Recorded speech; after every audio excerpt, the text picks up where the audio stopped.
Subscribe करें और bell दबाएं ताकि कोई खबर रह न जाए।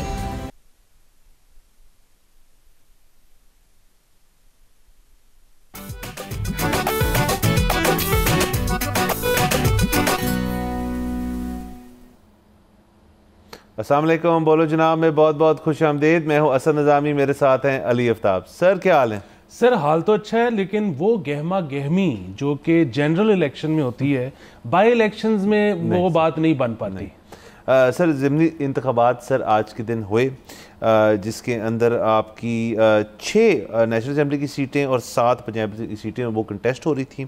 ये जो डिस्क्वालिफिकेशन हुई पाकिस्तान तहरीक इंसाफ के जो कुछ रहनुमा थे, ये 9 मई के अंदर जो एक मुबैना तौर पे इनकी एक इन्वॉल्वमेंट थी उसके ऊपर डिस्क्वालीफाई कर दिया गया था। तो उसके बाद से ज़िमनी इंतखाबात हो रहे, तो आज जो है वो पोलिंग का अमल जो है वो चलता रहा। इसके अंदर सर जो एक KP की सीट नेशनल असम्बली की जो कि NA 18 हरीपुर की थी, उसके अलावा बाकी पंजाब की थी, जिसके NA 96 Faisalabad, NA 104 Faisalabad, NA 129 Lahore, NA 143 Sahiwal और NA 185 DG खान की थी। जो पंजाब असम्बली की सीट्स थी उसमें PP 77 जो थी वो सरगोदा की थी, 73 PP 87 मियाँ वाली, PP 98 Faisalabad, PP 115 Faisalabad, PP 116 Faisalabad, PP 203 Sahiwal और PP 69 मुजफ्फरगढ़। तो ये तमाम इलेक्शन जो है हो चुके हैं। अब इनके ऊपर जो है सर इस किस्म के कोई अभी हतमी नताइज जो है उनका सिलसिला चल रहा है, जब तक हम गैर हतमी चल रहे हैं। लेकिन तमाम जो ये हल्के हैं उनके अक्रॉस सुबह से जब दोपहर से हम इस चीज़ को मॉनिटर कर रहे हैं, तो उसके अंदर वोटर टर्नआउट बहुत लो साबित हुआ। कुछ जगहों पे तो तकरीबन 20% तक भी वोटर टर्नआउट नहीं था। ज़ाहिर है बाई इलेक्शन में वोटर टर्नआउट जो है अमूमन जो है वो कम होता है, लेकिन इसकी फिर कुछ और सियासी पहलू और चीज़ें जो हैं वो सामने आती हैं। इसके अंदर वही जो सारी चीज़ें जनरल इलेक्शन में होती हैं, कुछ ना कुछ उसकी झलकियाँ हमें यहाँ भी नज़र आई। हमाद अज़हर साहब ने कहा जी कि वोटर बुकलेट्स जो हैं वो लाहौर से मिसिंग है, PTI की तरफ से, ज़ाहिर है वो उनको रिप्रेजेंट करते हैं। जो 5 सीटें फैसलाबाद की, उनमें ख़ास तौर पर वोटर टर्नआउट लो नज़र आया। तलाल चौधरी के जो भाई हैं वो भी फैसलाबाद से कंटेस्ट कर रहे हैं, और जो राना सनाउल्लाह के सन इन लॉ वो PP 116 से कंटेस्ट कर रहे हैं इलेक्शन। तो एक नून लीग का एक वाज़े आपको एफर्ट नज़र आती है कि ये सारी सीटें जो है ग्रैब करें। ज़ाहिर है वैसे तो इन डिस्क्वालिफिकेशंस के बाद अभी 27वीं तरमीम में हमने देखा कि नंबर्स जो हैं वो इफेक्टिवली नेशनल असम्बली में तो इनके पास पूरे हैं। पंजाब असम्बली की हद तक ज़ाहिर है ये मामला जो है ये चेंज कर देंगे कुछ चीज़ों को, तो इसलिए ये एक नून लीग के लिए एक ज़रूरी चीज़ है। बाकी इसके ऊपर क्या नताइज आते हैं, कौन कहाँ से जीतता है, क्या होता है, ये थोड़ा सा और वक्त लगेगा, लेकिन ये हमें थोड़ी देर में पता चल जाएगा। बट स्टिल इसके क्या फॉलो आउट होगा सियासी पस मंजर में वो हमें देखेंगे। देखिए सर, क्योंकि रिजर्व सीटें PTI को नहीं मिली, तो इसलिए अब वो उनके जो नंबर्स हैं वो तो असेंबली के अंदर बहुत ज़्यादा हैं जो इस वक्त हुकूमत के। सो इन सीट्स की वजह से उस पर तो शायद कोई फ़र्क नहीं पड़ेगा, हार भी जाएं। लेकिन जो देखें जीतना हारना जो है ना, वो मेरे ख्याल में इस वक्त अहम बात नहीं है। जो अहम बात है ना, वो आपने जो टर्न आउट वाली की है वो ये है कि ठीक है कि जनरल इलेक्शन जैसी गहमा गहमी नहीं होती बाई इलेक्शन में, लेकिन अगर बात ये है कि 20% भी आपसे अगर टर्नआउट नहीं हो रहा ना, तो ये एक ख़तरनाक इंदिया है। इसका मतलब ये है कि लोग इनडिफरेंट होते जा रहे हैं। मतलब लोग कह रहे हैं कि या तो वो ये कह रहे हैं कि हमें पता है कि या हमें ऐसा लगता है कि धांधली हो जाएगी, या इससे भी ज़्यादा ख़तरनाक बात कि जी वो जीत जाए या वो जीत जाए, मेरी ज़िंदगी को क्या फ़र्क पड़ता है। अब यहाँ मतलब आवाम के अंदर जब सियासत को लेकर इस तरह के ख्यालात आने शुरू हो जाए ना, तो शायद जो जोड़ तोड़ के माहिर सियासतदान हैं या जो आला ओहदेदारान हैं, जिनको लगता है कि वो जो है वो एक शतरंज की गेम बनाते हैं, उनको तो शायद लगे कि ये बड़ा ज़बरदस्त एक फ़ेज़ है, अब मैं जो जिस तरह मर्ज़ी मुल्क को मोल्ड कर लूँ, क्योंकि आवाम तो इंटरेस्ट नहीं ले रहे। लेकिन असल में ना ये एक ख़तरनाक चीज़ होती है। ये ख़तरनाक चीज़ क्यों होती है कि जब लोग इनडिफरेंट हो जाते हैं, तो लोग फिर कवानीन की पासदारी जो है वो करना जो है अपना फ़र्ज़ नहीं समझते। लोगों को जहाँ जहाँ मौका मिलता है वो उसको कोई अच्छी बात समझ के कॉर्नर कटिंग करते हैं। लोग जो हैं अपनी जो उनकी ज़िम्मेदारियां हैं टैक्स को लेकर, दीगर चीज़ों को लेकर जो रियासत की तरफ, वो उसमें जो है कन्नी कतराते हैं, उसमें जो है जहाँ जहाँ उनको मौका मिलता है वहाँ पे वो जो है ना उसको रोकते हैं। सो अगेन मतलब इसीलिए कहते हैं कि उम्मीद का दामन कभी हाथ से नहीं छोड़ना चाहिए। और वो मतलब जो रियासत होती है, जो हुकूमत होती है, ये उसकी ज़िम्मेदारी है कि लोगों को कुछ इतना ज़रूर दें कि वो कभी भी उम्मीद का दामन हाथ से ना छोड़ें, क्योंकि जब वो छूट जाए ना तो फिर आप देखते हैं कि माशरे में बड़ी अजीबो गरीब सी खराबियाँ पैदा होनी शुरू हो जाती हैं। सर बिल्कुल आप ठीक कह रहे हैं सर। मेरा आज ही किसी शख्स से, मतलब आज शो से पहले बात हो रही थी और उन्होंने कोई एक बात बताई कि जी हम किसी खाने खुने पे गए हुए थे और वहाँ पे किसी शख्स जो एक पीटीआई के फॉलोअर हैं और ये ज़रा रिलेटिवली इनडिफरेंट हैं या नून लीग को ज़्यादा सपोर्ट करते हैं, उन्होंने कहा जी कि उस बंदे से हमारी बहस हो गई। उसने कहा जी आप कभी भी इलेक्शन करा लें, आप कुछ भी कर लें तो उसका वोट बहुत ज़्यादा है या इसका वोट बहुत ज़्यादा है। तो मैंने उनको बात समझी कि इससे फ़र्क नहीं पड़ता कि किसका वोट कितना है और किसका नहीं है। आप सवाल गलत पूछते हैं। सवाल असल में ये कि कितना लोग जो हैं इस मुल्क में, आपने डिफरेंट लफ्ज़ इस्तेमाल किया, वोट देना चाहते हैं, इस अमल में इंटरेस्टेड रह गए हैं, इंटरेस्टेड होंगे। वो एक ज़्यादा ख़तरनाक बात है। अगर देखें ना जमहूरी निज़ाम के अंदर आपका वोटर टर्नआउट ना हो तो वो किधर का भी जमहूरी निज़ाम है। तो इस चीज़ को वापस उजागर करने के लिए, वो जनरल इलेक्शन हो या बाई इलेक्शन हो, आप अगर आज के रोज़ अगर एक जनरल इलेक्शन भी करा लें तो उसके अंदर भी आई थिंक कि जो आपके कुछ बड़े आउटस्टैंडिंग नंबर्स रहे हैं माजी के इलेक्शंस में, 8 को छोड़ के चलें 13 का ले लें, आप 18 का ले लें, आप अभी ये इलेक्शन ले लें, तो उसके अंदर आपको I think you will be disappointed. Because एक तरफ एक पार्टी शायद फुली तरह से रिप्रेजेंट नहीं हो रही, एक पार्टी से लोग जो हैं शायद मायूस हैं, बीच में रह गए वो लोग जो वन और दी अदर को सपोर्ट करते हैं, लेकिन फिर वो एक ऐसा नंबर अच्छा बनता नहीं ना। सो आपने सियासी अमल जो है और इंतखाबी अमल जो है उनका कहीं ना कहीं मेल होना चाहिए, और उसके अंदर वो सारा कुछ जो है वो सियासतदान जो हैं जो कि प्रोजेक्ट्स वगैरह जो मुतखिब है इस वक्त, वो तो काम होता है। ये तो जब इलेक्शन आसपास आता है तब ये बाकी चीज़ें शुरू होती हैं, लेकिन एक तगड़ी अपोजिशन जो है वो तो हर वक्त कैंपेनिंग कर रही होती है। इस मुल्क का हमेशा से मसला ये रहा है कि तगड़ी अपोजिशन चले, बिल्कुल 13 में पीटीआई ने की, और जब पीटीआई गवर्नमेंट में थी तो नून लीग ने भी तगड़ी अपोजिशन की। अब आपके पास एक नॉन एग्जिस्टेंट अपोजिशन है, तो अगर तो आप उस चीज़ को, उस एलिमेंट को जमहूरियत का जो ट्रेजरी बेंचेस और जो अपोजिशन बेंचेस हैं उनका जो टकराव है, अगर तो सिर्फ उसका लेवल ये है कि जी असेंबली में खड़े होकर एक दूसरे को गाल गलौज करना है या हुल्लड़बाजी करनी है, उससे हट के जब तक आप उसको एक कंस्ट्रक्टिव डिबेट में नहीं लाएंगे ना तो लोग भी नहीं इंटरेस्टेड होंगे। जी बिल्कुल। वो मैं उस दिन फसी ज़का साहब को सुन रहा था, वो गाने के कंपटीशन या जो क्या कहते हैं रियलिटी शो के बारे में कह रहे थे कि आप जो पाकिस्तान में चल रहे हैं उनको लोग देख रहे हैं। आज से यही 8-10 साल पहले आप चलाते तो लोग ना देखते, क्योंकि उस वक्त हर कोई सिर्फ जो है वो पॉलिटिक्स की न्यूज़ कंज्यूम करना चाहता था। अच्छा, अब बात ये है कि वैसे तो चलें वो बहुत ज़्यादा जो है ना ऑब्सेशन पॉलिटिक्स की न्यूज़ से भी अच्छा नहीं है, बड़ी अच्छी बात है कि लोग गाना बजाना स्पोर्ट्स इस तरफ आ रहे हैं, बट मैं ये कह रहा हूँ कि वो जो 10 साल पुरानी बात है जिसमें everybody was obsessed with political news, तब भी क्या आपका जो वोटर टर्नआउट था कभी 60% हुआ था?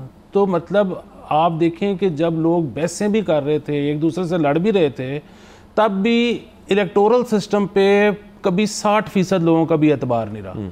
और अब अगर वो भी नीचे आता जा रहा है तो अगेन मतलब मैं ये कह रहा हूँ कि जो लोग इस पर खुश हैं ना कि अच्छा यार लोग ये पॉलिटिकल हो जाएंगे, लोगों का ये कंसर्न ही नहीं रहेगा, हम अपनी मर्जी से जोड़ तोड़ करके, नहीं, इसके बहुत ज़्यादा ख़तरनाक आपको नताइज देखने को मिलेंगे। आपकी बहुत देखें, जब हर चीज़ जो होती है ना सियासी, उसका एक माशरती पहलू भी होता है, और माशरे के अंदर जब उसके नताइज नज़र आना शुरू होते हैं तो फिर सियासतदानों को, हुक्मरानों को ही उसको ठीक भी करना पड़ता है, क्योंकि आप ये अफोर्ड नहीं कर। आपके घर में अगर एक शख्स ऐसा है जो नफसियाती तौर पर आपके साथ उसका गुजारा नहीं है तो पूरे घर को मुसीबत पड़ जाती है। आप ये सोचें कि अगर एक मुआशरे में ज़्यादातर लोग इस तरह से हो जाएं कि उनको लगे कि हमारा एक दूसरे के साथ या जो हमारे ऊपर बैठे हैं उनके साथ गुजारा ही नहीं है, तो फिर बहुत सारे मसाइल जन्म में आएंगे और फिर उनको डील करना, वही बात है कि स्टिच इन टाइम सेव्स 9। आज अगर स्टिचिंग शुरू करेंगे तो कल को जो है वो कम चीज़ होगी फिक्स करने वाली, कल को बहुत बड़ा अगर मैस क्रिएट होगा तो कौन करेगा उसको। और सर अगेन ये जैसे मैं कह रहा हूँ, ये अक्रॉस द बोर्ड ये दोनों बेंचेस जो हैं उनको इस चीज़ को रियलाइज़ करके मामलात को ठीक करना चाहिए। बिल्कुल सर। सर आगे चलते हैं। सर एक हमारे बहुत अच्छी खबर है, आपको पता है सर यहाँ पे टेक जो है IT एक्सपोर्ट बाकी चीज़ें जो हैं उसका एक नारा लगाया जाता है कि जी हम जो है हम इसके अंदर आगे जाना चाहते हैं, पाकिस्तान जो है वो इस चीज़ में तरक्की कर सकता है और हम ये मानते हैं कि कर सकते हैं। यहाँ पे टैलेंट के अलावा यहाँ पे ऑलरेडी बहुत ज़्यादा काम हो रहा है, कुछ ऑन बुक्स हो रहा है, कुछ ऑफ बुक्स भी हो रहा है, जो लोग अपने घर में बैठ के कर रहे हैं काम, और उसको भी किसी किस तरह हमने अपने सिस्टम के अंदर लाना है। मसला इंटरनेट का आता है हमेशा, यहाँ पे इंटरनेट आउटेजेस, इंटरनेट डाउन होना, यहाँ पे LTE सर्विसेज से लेके तमाम मोबाइल कवरेज ना होना, आप अर्बन सेंटर्स में तो छोड़ दें, रूरल में तो इतना बुरा हाल है कि आप तसव्वुर नहीं कर सकते। और इंटरनेट जैसे आप ही बताते हैं कि बाकी दुनिया में एक बुनियादी ज़रूरियात के तौर पर अब लिख दिया गया है कि जी ये आपकी एक एसेंशियल चीज़ है, ये पानी और खाना और छत की तरह ही चीज़ बन गई है। तो सर उसी बात में एक शार्क भी हमारे खिलाफ है, एक शार्क भी हमारे खिलाफ, तो उसी शार्क से मुतल्लिक़ है सर ये आज की खबर हमारी कि सर हमारी जो IT मिनिस्ट्री उन्होंने बताया कि जी 19,200 किलोमीटर की जो high capacity fibre network cable है जो हमें सिंगापुर से फ्रांस तक जोड़ेगी, उसको हमने बाकायदा तौर पे उसका इफ्तिताह कर दिया। ये जो है ये south east Asia middle east western Europe 6 SEAMEWE6 इसका नाम है सर। ये जो सबमरीन केबल सिस्टम है इसमें पाकिस्तान जो है इंक्लूड हो चुका है। पाकिस्तान इसके अंदर जो है फ़िलहाल इसकी जो टोटल कैपेसिटी 100 टेराबिट्स पर सेकंड है इस केबल की, और टोटल जो हमें एलोकेट इसमें 13.2 टेराबिट एलोकेट, इसमें 4 टेराबिट्स जो है वो ऑलरेडी एक्टिवेट हो चुका है, और बाकी जो रह गया है जो हमें 10 टेराबिट्स जो है वो हमें कुछ देर में हमें मिल जाएगा। तो इससे आपकी इंटरनेट की कैपेबिलिटी जो है बेहतर हो जाएगी। आपके फाइबर ऑप्टिक नेटवर्क्स जो अबव ग्राउंड है वो ISPs हो जाएँ, वो बाकी दफातर में लगे हुए हैं, कहीं भी लगे हुए हैं, वो बहुत बेहतर हो सकते हैं। तो ये एक अच्छी चीज़ है कि पीछे से IT मिनिस्ट्री ने कहा है कि जी शार्क जिसको हमारी तार पसंद आई हुई है उसको छोड़ दें, हम एक नया रूट ही ले आते हैं इसके अंदर। ये बहुत अच्छी बात है। देखिए मतलब वही वाली चीज़ कि आपने अगर कभी भी ज़िंदगी में तरक्की करनी है, एनर्जी एक ऐसी चीज़ है जो आपको चाहिए, इसी तरह इंटरनेट एक ऐसी चीज़ है जो आपको चाहिए। हम देख रहे हैं मतलब थोड़े दिन पहले लाहौर के अंदर एक ऑपरेशन हुआ है जिसमें सर्जन जो था वो शायद दुबई बैठा हुआ था और सर्जरी यहाँ हो रही थी। वो हाई स्पीड इंटरनेट के बगैर मुमकिन ही नहीं है, क्योंकि वहाँ से उसने अपने हाथ से अगर कोई चीज़ करनी है तो यहाँ पे रोबोटिक आर्म ने उसकी नकल करनी है, और उसमें जाहिर है कि आपके पास बिल्कुल टाइम एग्जैक्टली सेम होना चाहिए। सो बुनियादी बात यह है कि आपने फराहमी करनी है इंटरनेट की। यहाँ पर जो जिन लोगों को ये लगता है कि हम थोड़ी सी अगर सेंसरशिप कर लें तो उससे जो है चीज़ें ज़्यादा अच्छी तरह से कंट्रोल हो सकती हैं, और उसके नतीजे में लोगों का करोड़ों अरबों रुपया का कारोबारी नुकसान हो जाए क्योंकि उनको इंटरनेट ठीक नहीं मिल रहा, तो ये बड़ी ज़्यादती है। इसको रिकन्सिडर करें। कुछ थोड़ी बहुत ही क्रिटिसिज्म से मुल्क को कोई फ़र्क नहीं पड़ता। आप कारोबारों को पनपने दें, आप लोगों को ये इंटरनेट की सहूलत दें, उनको अपने आप को एक्सप्रेस करने दें। इसी तरह वो बड़े एक्सपोर्टर्स बनेंगे। मतलब आप अगर बार बार बात होती है कि जी हम $100 बिलियन IT इंडस्ट्री बनना चाहते हैं, तो वो मतलब इंटरनेट के बगैर तो नहीं बन सकते। मतलब अगेन IT के अंदर भी दो चीज़ें होती हैं, एक होता है हार्डवेयर और एक होता है सॉफ्टवेयर। अभी मतलब ज़ाहिर है अगर पाकिस्तान ये कहे कि हम हार्डवेयर डेवलप करना शुरू करेंगे तो वो तो फिर बहुत ही दिहाइयों के बाद की बात है। हम अभी फ़िलहाल सर्विस प्रोवाइडर बन सकते हैं, और सर्विस प्रोवाइडर बनने के लिए ज़रूरी है कि हमारे पास इंटरनेट तेज़ हो, बेपनाह हो, सस्ता हो। ये जब तक चीज़ें नहीं होंगी ये अचीव नहीं हो सकता। बिल्कुल सर, और इसको मज़ीद बेहतर करने के लिए जो आपकी IT मिनिस्ट्री है उनका तो हम एफर्ट देख ही रहे हैं। जो बाकी सर टेलको सेक्टर है उनको भी मेरे ख्याल में जो अपनी नेटवर्क कवरेज है उसको मज़ीद एक्सपेंड करने की ज़रूरत है। यहाँ पे जितने अब मोबाइल फ़ोन्स बढ़ते जा रहे हैं, आप देखें मैं उस दिन मैंने किसी से पूछा कि जी अगर आपने सस्ते से सस्ता आपने स्मार्टफोन लेना है तो उसकी गालिबन कीमत जो है वो 10 से 12 हज़ार रुपये, 12-13 हज़ार में आपको एक स्मार्टफोन मिल जाता है जिसके अंदर आप बहुत सारी चीज़ें कर सकती हैं। और उसके ऊपर ज़ाहिर है इंटरनेट चाहिए 3G 4G। यहाँ पे मोबाइल डेटा जो है वो निस्बतन ख़ित्ते के हिसाब से यहाँ पे बहुत सस्ता है। यहाँ पे यूथ जो है उसको एक्सपीरियंस करना चाहती है, उससे कुछ ज़रा मुबादला लेना चाहती है, तो उसके ऊपर अगर नेटवर्क कैपेबिलिटी नहीं होगी, कवरेज नहीं होगी, तो हमने टावर्स जो लगाए हुए हैं अगर तो वो लगाना कम कर दिए हैं, लगाने छोड़ दिए हैं, तो आई थिंक कि आपका सेलुलर नेटवर्क जो है, ये तो देखें ना आपको इंटरनेट सेलुलर को भी देगा और ISPs को भी देगा, but still cellular network itself जो है, जो जगह जगह आपको सिग्नल नहीं मिल रहे होते हैं, सिग्नल आउटेजेस हैं, उस चीज़ को ठीक करने के लिए टेलीकॉम को भी ज़रा आना पड़ेगा ऊपर। जी बिल्कुल आना चाहिए और उसमें भी देखें मतलब ठीक है कि हुकूमत रेगुलेटर है और हुकूमत ने ये इंश्योर करना होता है कि कार्टलाइजेशन ना हो जाए, कंपनियां आपस में मिलके ज़रूरत से ज़्यादा रेट बढ़ाना। बट हुकूमत को ये भी देखना चाहिए कि अगर आपको फ़िलहाल कवरेज के इश्यूज़ हो रहे हैं तो बेशक थोड़ा सा उनको रेट बढ़ाने दें ताकि उनके पास कुशन आए और वो मज़ीद इंफ्रास्ट्रक्चर में इन्वेस्ट कर सकें, क्योंकि जो कारोबारी है ना वो अपने प्रॉफिट के बगैर कुछ नहीं करेगा, वो कभी भी इन्वेस्ट नहीं करेगा अगर उसको ये नहीं पता कि मैं इसमें से मुनाफा नहीं निकाल सकता। तो आप उसकी साइकी को समझें। या तो हुकूमत पाकिस्तान कहे ना कि जी सेलुलर नेटवर्क भी हम ही ले लेते हैं।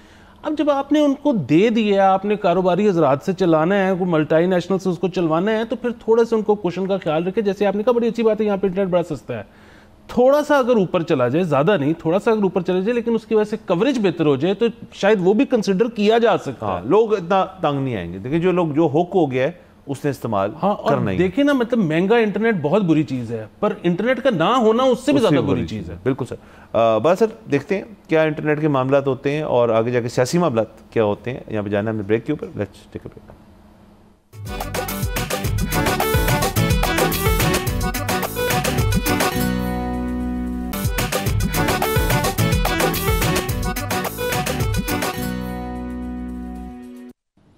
Welcome back from the break. आप देख रहे हैं बोलो जनाब। सर आगे चलते हैं। सर आपको पता ही है कि मुल्क के अंदर जो तमाम मामलात हैं ट्रैफिक के, उससे हम तंग रहते हैं और चीज़ें जो हैं वो सड़क के ऊपर मुतासर रहती हैं, लोगों की लड़ाइयाँ हो जाती हैं और दीगर और मसले जो हैं हमारे सामने आते हैं। तो इसके पेश नज़र जो 1122 है, उन्होंने एक अपनी एक चीज़ बताई है, उन्होंने कुछ फिगर्स बताई हैं। वो कहते हैं कि जी मुल्क में 75% हादसात जो हैं उनकी वजह मोटरसाइकिल करार दी गई है। इसके अंदर वो ख़ास तौर पे इस चीज़ का इतराफ़ करते हैं कि मोटरसाइकिल जो है और ख़ास तौर पे उनकी जो मूवमेंट है इन बिटवीन कार्स, वो एक बायस बनती है कि लोगों के एक्सीडेंट्स हो जाते हैं, लोगों के मामला जो हैं वो बड़ी ख़तरनाक नौयत की तरफ चले जाते हैं। तो इसके ऊपर जो है अब क्या करना चाहिए क्या नहीं करना चाहिए, ये तो एक सवाल हो गया। दूसरा, इसके ऊपर ट्रैफिक पुलिस जो है उसका भी एक बहुत अहम किरदार है। यहाँ पे हमने पिछले कुछ महीनों से देखा है कि टोटल फोकस जो है वो चल रहा है और हो रहा है इस चीज़ के ऊपर कि जी लोगों के जो ई चलान्स हैं उनके ऊपर लोगों को रोका जाए, ना सिर्फ रोका जाए बल्कि इसके ऊपर उनको मौके पे चलान जो है वसूली की जाए। उसको हमने शो के ऊपर खैर से पहले भी इसके ऊपर बात की है कि अब जो चलान आपके ड्यू भी नहीं होते, वो कहते हैं जी मौके पे क्लियर करने वाला गाड़ी यहीं पे खड़ी हुई है। उसके साथ साथ यहाँ पे एक और बहुत जो अहम बात है जो कभी भी लोग नहीं करते, वो ये है कि जो अंडर एज ड्राइविंग है उसका बहुत ज़्यादा ताल्लुक जो है वो मोटरसाइकिल से भी है।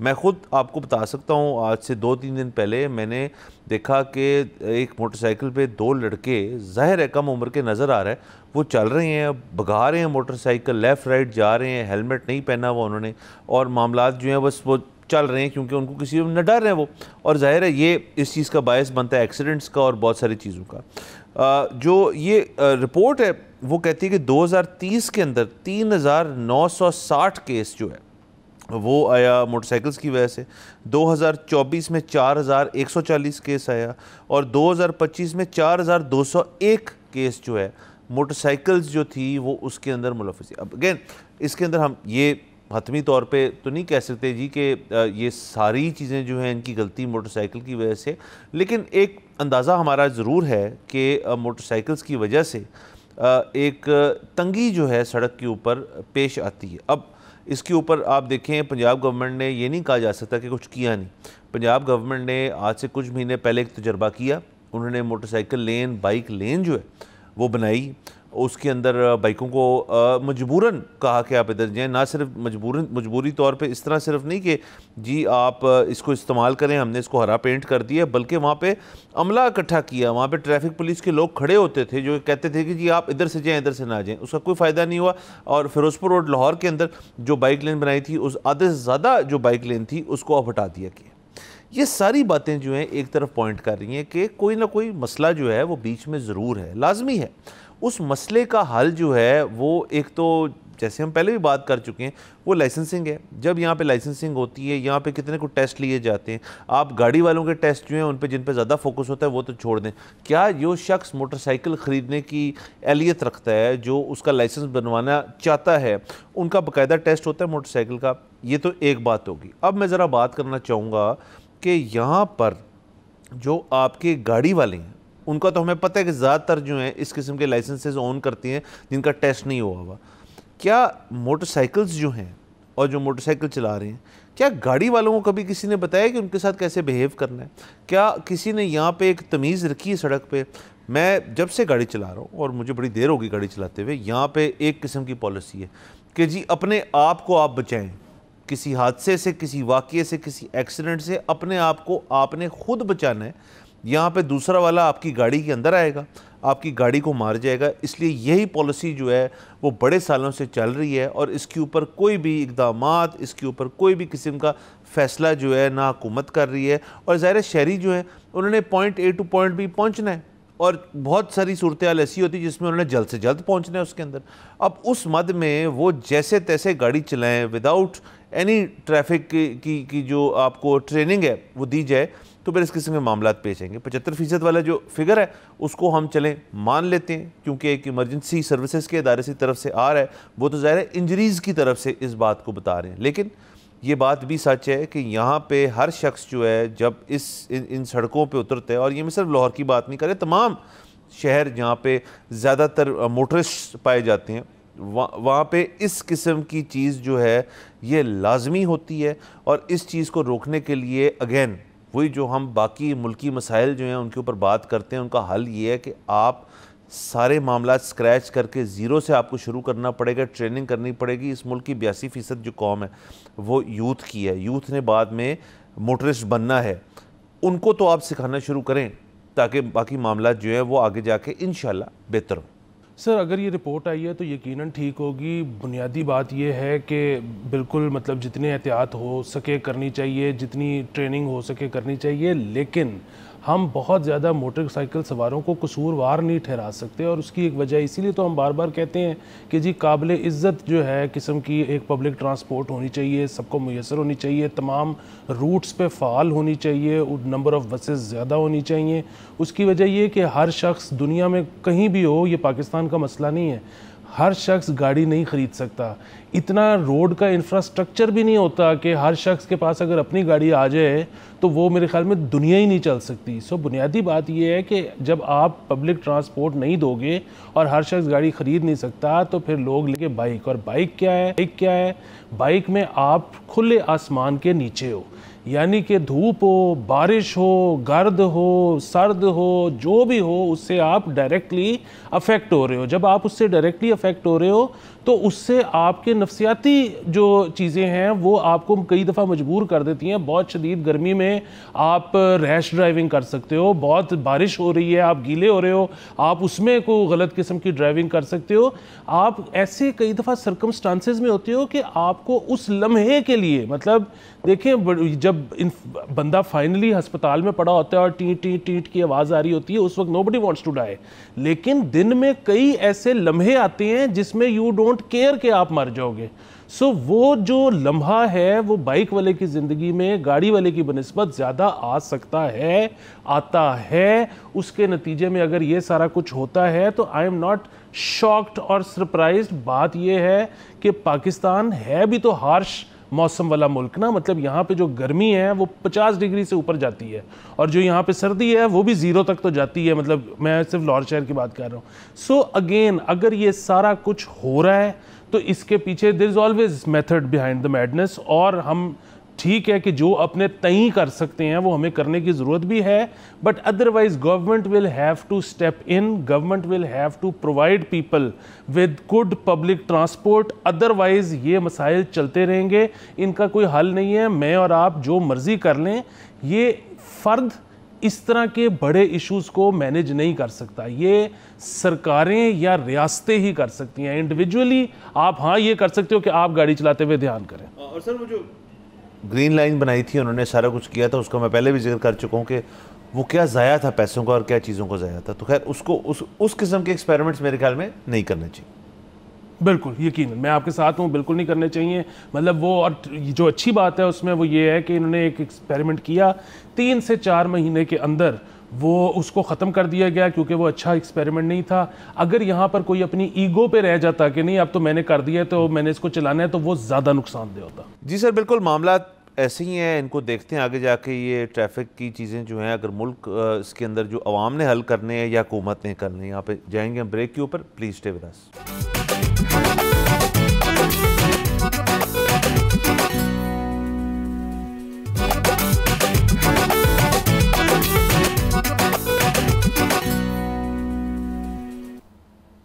Welcome back from the break. आप देख रहे हैं बोलो जनाब। सर आगे चलते हैं। अच्छा सर, आपको याद होगा सर, हमने बहुत सारी खबरें डिस्कस की थी आज से 1-2 हफ्ते पहले आई थिंक, जिसके अंदर लोगों को अरेस्ट किया गया। एक तो नई की दुकान थी, एक कोई रेडी वाला था जो गाने लगाए हुए थे, 1-2 और वाक़ये रिक्शे वाला था। ये Punjab sound systems regulation act 2015 का जो है उसके तहत ये मामला सारे जो हैं इसके अंदर ये बुक होते हैं। लोग, किसी कोई महफिल भी हो रही हो उसके अंदर अगर आपका गाने गुने लाउड हों या आपका म्यूज़िक लाउड हो या आपकी वैसे कोई आप स्पीच कर रहे हैं, कुछ भी कर रहे हैं, तो उसके अंदर ये मामला जो है ये कानून उन पर लागू होता है।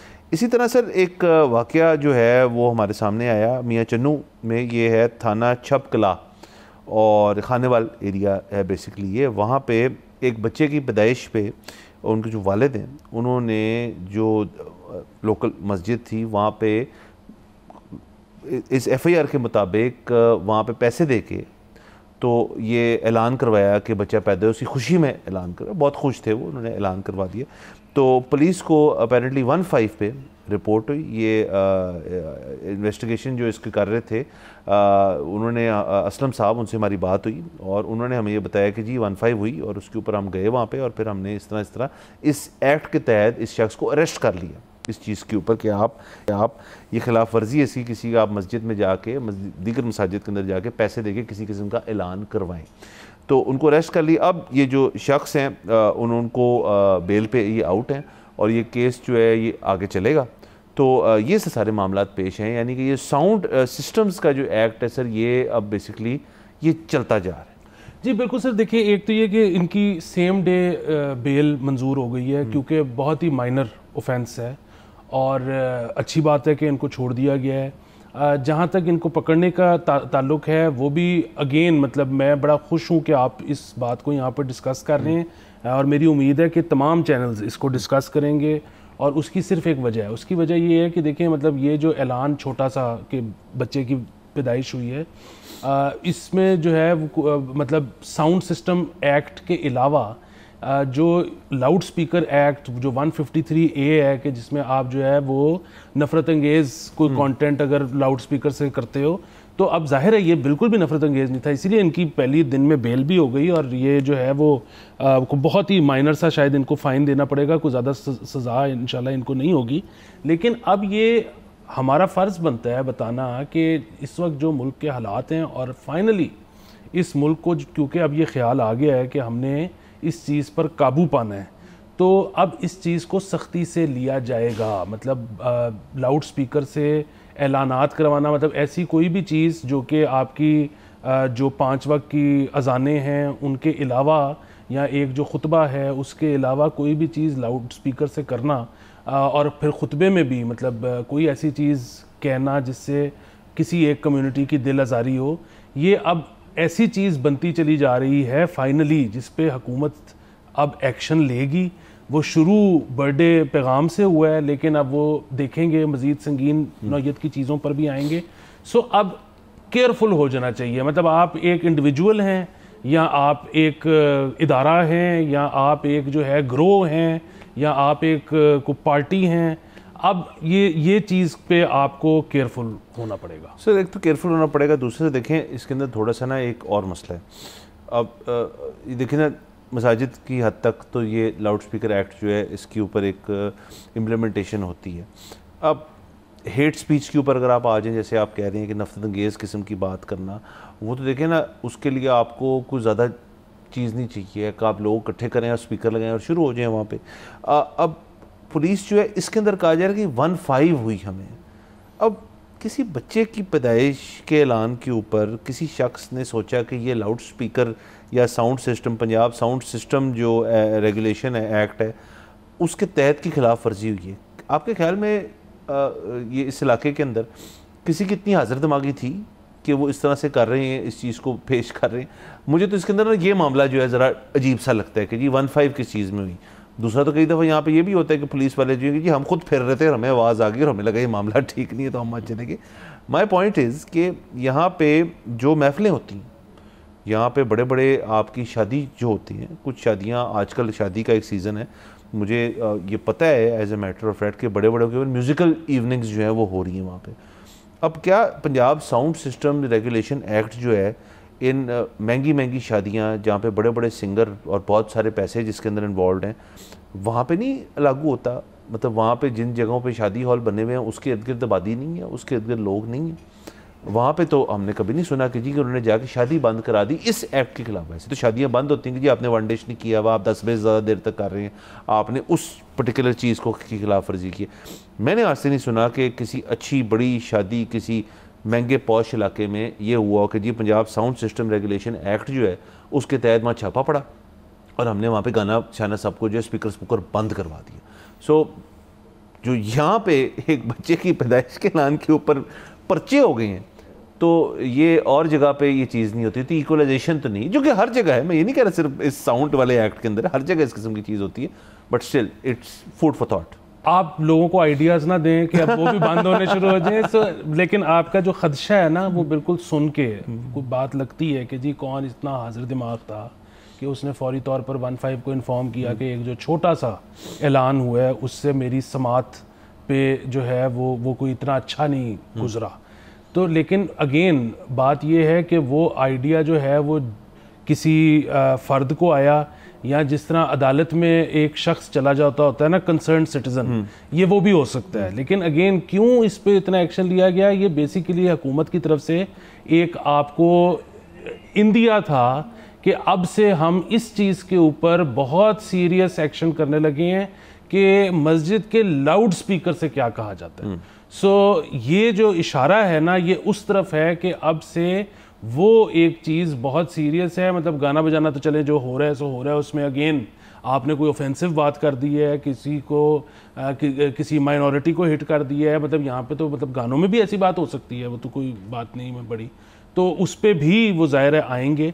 लेकिन ये इसको आप एक इशारा समझें सरकार की तरफ से कि ये अब ना एक रेड लाइन बनती जा रही है, ये अब एक नो गो एरिया बनता जा रहा है। तो ये आप नहीं कर सकते।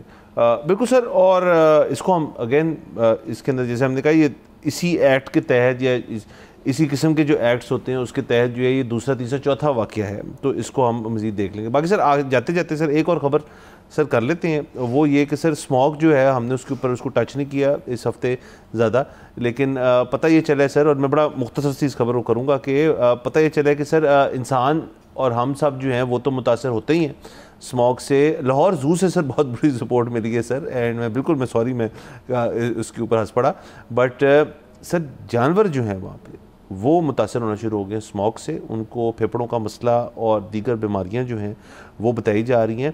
और ये तो हमने कभी इस तरफ सोचा ही नहीं। हम तो अपने AQI लेवल्स और अपने जो घर के अंदर एयर प्योरीफायर से लेके पता नहीं क्या क्या जो देखते रह गए, ये नहीं सोचा कि सिर्फ इंसान नहीं मुतासर होता बुरी फ़िज़ा से और पोल्यूशन से, जानवर भी होते हैं। और इस तरह ये बताया जा रहा है जो इंतज़ामिया है लाहौर ज़ू की कि जी यहाँ पे कुछ जानवर जो हैं वो इस नस्ल के हैं कि उनके अंदर चेस्ट इन्फेक्शन वो बर्दाश्त ही नहीं करते, वो उस पर मर जाते हैं। तो ये एक सर मैंने अपडेट करनी थी सिर्फ सर जल्दी से। बिल्कुल देखें, मतलब मैं तो वैसे तरह की कैप्टिविटी के ख़िलाफ़ हूँ। मेरा तो ख्याल है अब स्क्रीन्स का दौर है, अब आप अफ्रीका के अंदर रहने वाला एक नायाब जानवर परिंदा अपने मोबाइल पर देख सकते हो, आपको फ़िज़िकली देखने की क्या ज़रूरत है। बिल्कुल ठीक है, लाहौर ज़ू गरीबों के लिए एक बहुत बड़ी एंटरटेनमेंट है, लेकिन वो जगह वो इंफ्रास्ट्रक्चर आपके पास मौजूद है, उसी टिकट प्राइस पे आप सोचें, दिमाग लगाएं कि हम क्या नई एंटरटेनमेंट दे सकते हैं। बाकी अगर क्योंकि देखें ना जानवर एक जानदार चीज़ है, अगर वो मुतासर हो रही है क्योंकि ये शहर उनके लिए फ़िट नहीं रहा और आपने वहाँ पर उनको फिर भी रखा हुआ है, तो फिर इसकी ज़िम्मेदारी आप पर है। मतलब अगेन ये एक ऐसा सवाल है, किसी जानवर को मेरी वजह से कुछ हो जाए तो मैं यहाँ पर भी देनदार हूँ और मैं फिर आगे भी देनदार हूँ। तो इसका ख्याल करें। बिल्कुल सर, ख्याल करें। और ये मैंने इसलिए भी सर जाते जाते ये बात छोड़ दी क्योंकि नेक्स्ट वीक सर खैर से हमने ये प्लान किया हुआ है और करेंगे, और एक शो जिसके अंदर जो स्मॉग के ऊपर सर जो अब कन्फ्यूजन सी पैदा होगी। सर मैंने सुना है फिर पंजाब गवर्नमेंट की तरफ से ये बात पता चली है कि शायद चीज़ें कंट्रोल्ड हैं थोड़ी बहुत, ये बात पता चली है, लेकिन इसको किसी तरफ ले जाने के लिए हम नेक्स्ट वीक किसी गेस्ट का भी इंतज़ाम करेंगे। आज के लिए हमारा वक्त ख़त्म हो जाता है, अगले हफ्ते आपसे इंशाल्लाह फिर मुलाकात होएगी। खुदा हाफ़िज़।